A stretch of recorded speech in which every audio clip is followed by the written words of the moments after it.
This is Confessions of an SEO. These episodes are short, and if they work as intended, maybe keep you thinking long after our time here is done.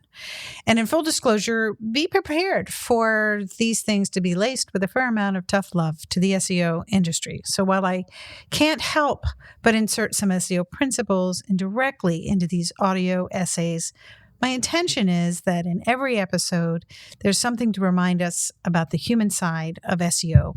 Welcome to Confessions of an SEO 2024 Mountain Edition. I'm coming to you from the Green Mountains in Vermont on this 10th episode of the summer. Only one more after this one. And unless someone in SEO pisses me off enough for the week of August 26th, I'll do like what they do in the big leagues and offer a replay. And I'm thinking if Google doesn't fix the newest parameter issue, there is one episode that might be a good one to pull out of the audio closet. And if you don't know what that one is, find me on Twitter. Speaking of mysteries, last week's episode, which was called The Mystery of the Negative Canonical, got some fun feedback from SEOs and non-SEOs. Thank you all. And it's true. I think we all love a good mystery. Okay, this week I thought I'd share what I've been thinking about, sort of pushing around like broccoli on my plate. And you should know I love broccoli. An article came out on July 31st from Versal. I may not be saying that correctly, but that's how it's spelled. A platform that specializes in scale, things like sites and JavaScript, whatever you need for speed for enterprise. And the article was really a test write-up. And the title was How Google Handles JavaScript Throughout the Indexation Process, which is really interesting because it's not about the entire indexing process, but I am splitting hairs there.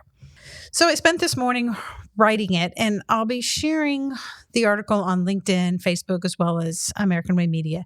They had some really good stuff in there. And even if they did miss a few things in a proper write-up, it's not something that can't be filled in, some of the gaps, some of the background, based on my own indexation research.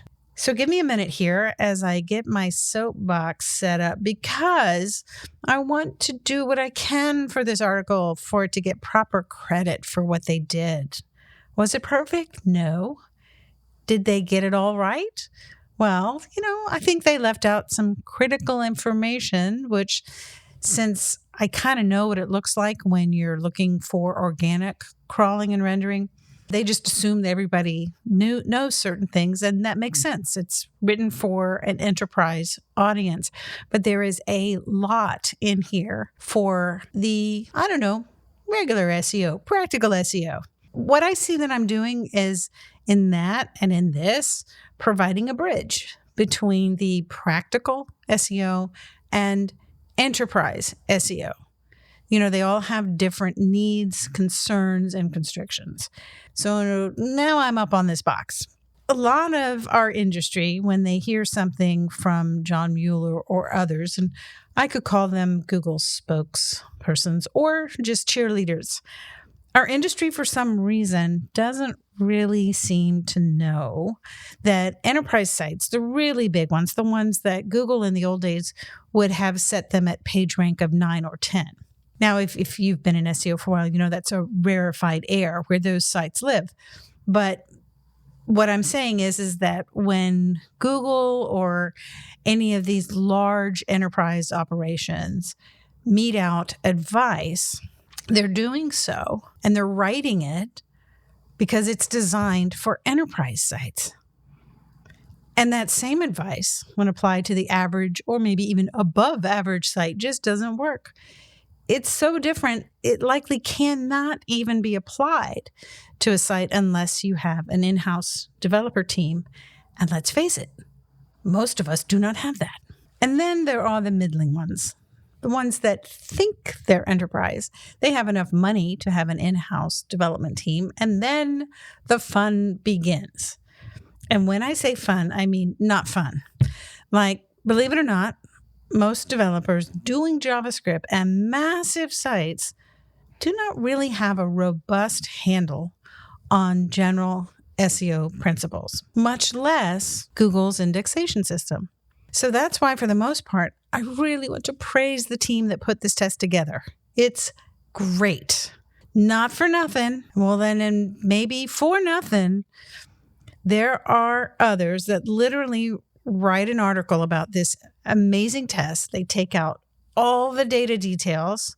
They add nothing original and generally tell us everything about the article that we can read and find out for ourselves. And in this case, they glossed all over the meaty parts. And I guess I really should thank them for continuing to do so. Because if they didn't put out SEO news candy, I wouldn't have recognized the need for grass-fed, free-range, nutritious SEO food. That, you can tell, I've been in Vermont for a little while. If I can craft an article that provides content about someone else's work, something that turns the light on in the room so the value of the original article can be seen by those that need to see what the article turned over, then in my mind, that article may be worth a Googlebot. And as regular listeners know, I come from a school of leave things better than where you found them. And it's important for me that I do, even if it's a little part, in the pursuit of bringing respect to our industry and to all the parts of our industry between each other. I'm a tester. I know a lot of the world's high-level SEOs who tell me what they do and how it works. And you know what I do? I trust them, but I test it. And I tell them that I tested. And after I do, and it rocks, I tell them how it rocked. And you know what they say? Appreciate you actually doing that and not taking my word for it.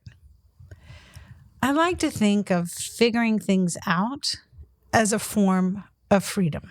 And it takes practice, time, and a willingness to drop old ideas that used to work but no longer work in the field, or make way for the things I may not have ever considered could make the difference.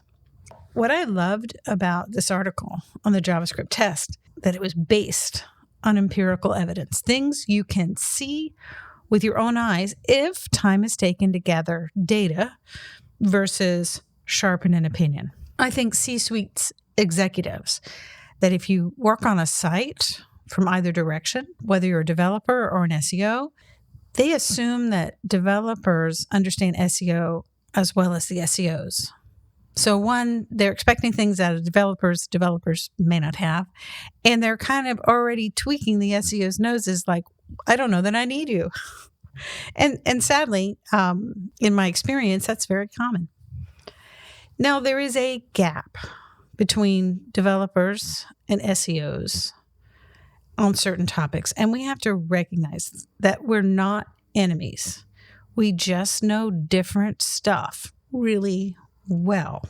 Now, what's fascinating to me is in the corporate world, as I've experienced it, no one really likes to be the passionate advocate. In fact, some major aspects of what we do can get so watered down that they become so subtle because of how they are conveyed that the significance is lost for the ones who really need to get it. And I'll tell you why. Because what I have seen is that unless it's caught by someone else in that meeting, likely another SEO, when that discrepancy in understanding is later brought to light, those C's feel betrayed. I'm all for keeping things civil. I just get uncomfortable when subtle gets mixed up into being civil. Well, that's it for me this week. If you need help with your site and not sure where to dig, text me. That number is 512-222-3132. I specialize in forensic SEO. Think of it as it's what you do when you've done everything you could think of and run out of options. Again, that number is 512-222-3132. To stay on the cutting edge of indexing, check out Crawl or No Crawl on Substack. And thank you for being a listener. I greatly appreciate your time. If you have any questions or topic ideas, I'd love to hear from you. And you can use that same number. I'll put it in the description as well, 512-222-3132. Thanks again, and until next week, I'll see you in the SERPs.